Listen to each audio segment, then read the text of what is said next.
اللہ کے بابرکت نام سے شروع کرتی ہوں جو بڑا مہربان اور نہایت رحم کرنے والا ہے۔ دیکھتی آنکھوں، سنتے کانوں اور علم کے متلاشی ذہنوں کو ہمارے چینل آواز خرد پر خوش آمدید۔ اللہ رب العزت نے انسانوں کی ہدایت کے لیے 1,24,000 پیغمبر بھیجے۔ ان میں سے ایک حضرت شعیب علیہ السلام ہیں۔ قرآن مجید میں ان کا نام 11 مرتبہ آیا ہے۔ اللہ تعالیٰ نے انہیں مدین اور ایکا کے لوگوں کی ہدایت کے لیے مبعوث فرمایا تاکہ انہیں یکتا پرستی اور خدائی آئین کی دعوت دیں اور ان کو بت پرستی اور اخلاقی برائیوں سے نجات دلائیں۔ آپ علیہ السلام کا سلسلہ نسب حضرت ابراہیم علیہ السلام سے ملتا ہے۔ مدین ایک شہر تھا جو شام کے نزدیک سرزمین معان میں حجاز کے انتہائی حصے میں واقع تھا۔ وہاں کے لوگ بت پرستی اور اخلاقی برائیوں کے علاوہ لین دین میں خیانت کرتے، دھوکہ دیتے اور کم فروشی سے کام لیتے، حتیٰ کہ سونے چاندی کے سکے جو ان کی کرنسی تھی میں بھی کمی کرتے۔ ایک سرسبز و شاداب علاقہ تھا۔ اس کے لوگ بھی بت پرستی اور اخلاقی برائیوں میں غرق تھے۔ حضرت شعیب علیہ السلام ان دو قوموں کی طرف نبی بن کر آئے۔ حضرت شعیب علیہ السلام نے منطق و استدلال اور حکمت و محبت سے اپنی قوم کو توحید اور عدل و انصاف کی دعوت دی۔ ان کا بیان اس قدر جالب اور دل میں اتر جانے والا تھا کہ نبی کریم صلی اللہ علیہ وآلہ وسلم نے فرمایا، شعیب پیغمبروں میں سے خطیب تھے۔ آپ علیہ السلام نے فرمایا، اے میری قوم، صرف خدا کی عبادت کرو، خرید و فروخت کرتے وقت ناپ تول میں کمی مت کرو، کم فروشی کے مرتکب نہ بنو۔ میں تم کو نعمتوں میں دیکھ رہا ہوں اور اس دن کے عذاب سے ڈرتا ہوں جو تم کو اپنی لپیٹ میں لے لے گا۔ اے میری قوم، ناپ تول میں عدالت سے کام لو، لوگوں کے اجناس میں عیب مت نکالو، ان کے حق میں کمی نہ کرو اور زمین میں فتنہ و فساد پھیلانے کی کوشش نہ کرو۔ اللہ تعالیٰ نے جو سرمایہ اور مال و متاع تمہارے لیے حلال قرار دیا ہے، اگر تم ایمان رکھتے ہو تو وہی تمہارے لیے بہتر ہے۔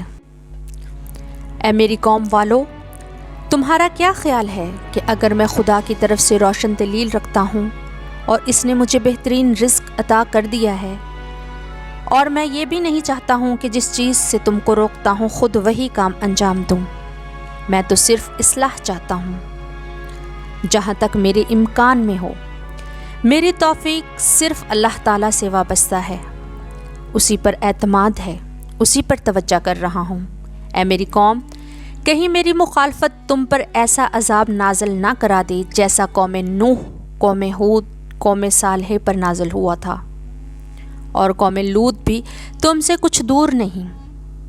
اپنے پروردگار سے استغفار کرو، اس کے بعد اس کی طرف متوجہ ہو جاؤ کہ بے شک میرا پروردگار بہت مہربان اور محبت کرنے والا ہے۔ قوم آپ علیہ السلام کی مشفقانہ دعوت کو قبول کرنے کی بجائے ہٹ دھرمی پر اتر آئی۔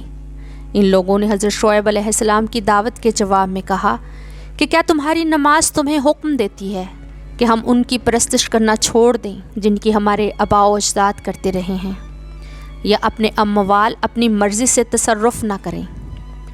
تم تو ایک بردبار اور سمجھدار شخص ہو، ایسی باتیں کیوں کرتے ہو؟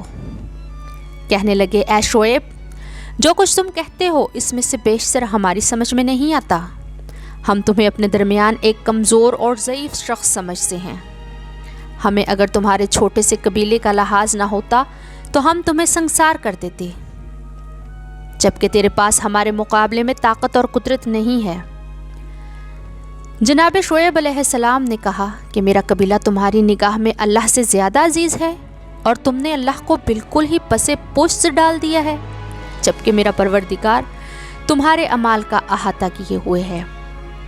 اے میری قوم، تم اپنی جگہ پر اپنا کام کرو، میں اپنا کام کر رہا ہوں۔ ان قریب جان لوگے کہ کس کے پاس عذاب آ کر اس کو رسوا کرتا ہے اور کون جھوٹا ہے۔ انتظار کرو کہ میں تمہارے ساتھ انتظار کرنے والا ہوں۔ اہل ایکا سے اس طرح گفتگو فرمائی، تم لوگ خدا سے ڈرتے کیوں نہیں ہو؟ میں تمہارے لیے ایک امانت دار پیغمبر ہوں، لہٰذا اللہ سے ڈرو اور میری اطاعت کرو، اور میں تم سے اس کام کی کوئی اجرت بھی نہیں چاہتا ہوں کہ میرا اجر تو رب العالمین کے ذمہ ہے۔ دیکھو، ناپ تول کو ٹھیک رکھو اور لوگوں کو خسارہ دینے والے نہ بنو۔ وزن کرو تو صحیح اور سچی ترازو سے تولو اور لوگوں کی چیزوں میں کمی نہ کیا کرو۔ روئے زمین پر فساد مت پھیلاتے پھرو اور اس خدا سے ڈرو جس نے تمہیں اور تم سے پہلی نسلوں کو پیدا کیا ہے۔ اہل ایکا نے کہا کہ تم تو پھر جادو زدہ معلوم ہوتے ہو، اور اگر واقعاً سچے ہو تو ہمارے اوپر آسمان کا ٹکڑا نازل کر دو۔ آپ علیہ السلام نے کہا کہ میرا پروردگار تمہارے اعمال سے واقف ہے۔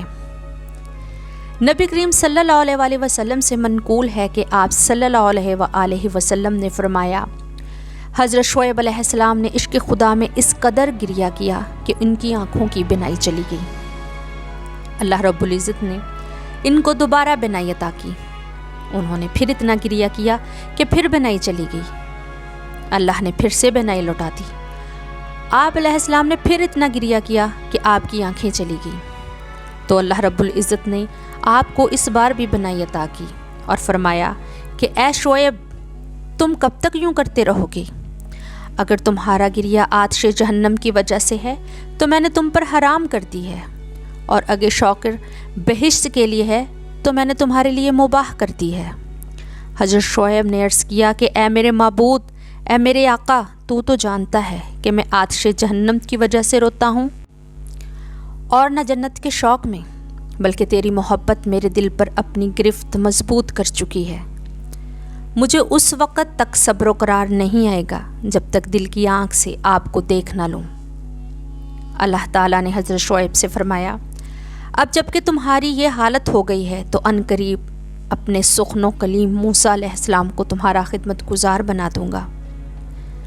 حضرت شعیب علیہ السلام بہت نماز گزار تھے اور لوگوں کو بھی نماز پڑھنے کی تلقین کرتے، مگر قوم آپ علیہ السلام کا مذاق اڑاتے ہوئے کہتی، کیا تمہارے یہ ورد و اذکار تمہیں حکم دیتے ہیں کہ ہم اپنے آباء و اجداد کی سنت اور اپنی رسومات کو ترک کر دیں اور اپنے اموال سے دستبردار ہو جائیں؟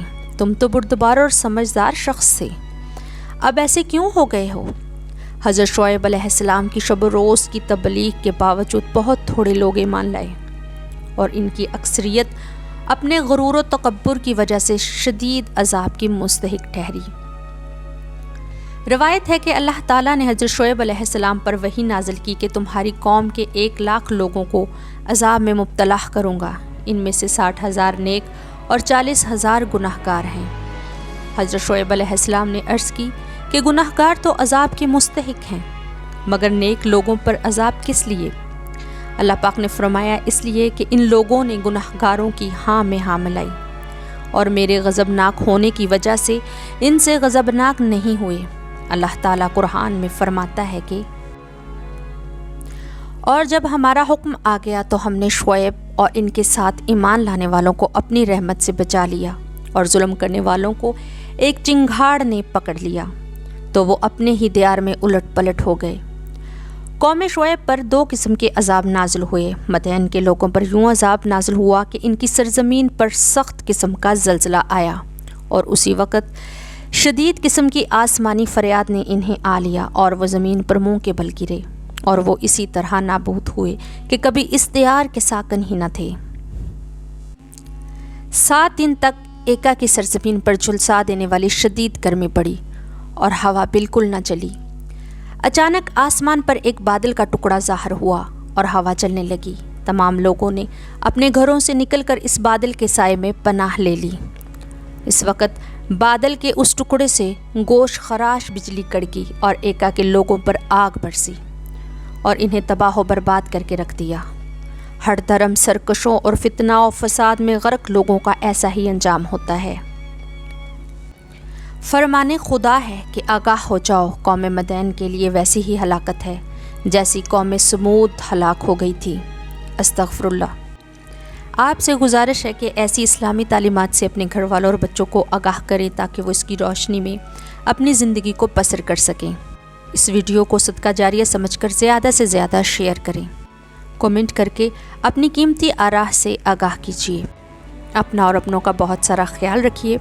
اگلی ویڈیو تک کے لیے اجازت دیجیے۔ اللہ حافظ۔ اللہم صلی علی محمد و آل محمد وما علینا الا البلاغ المبین۔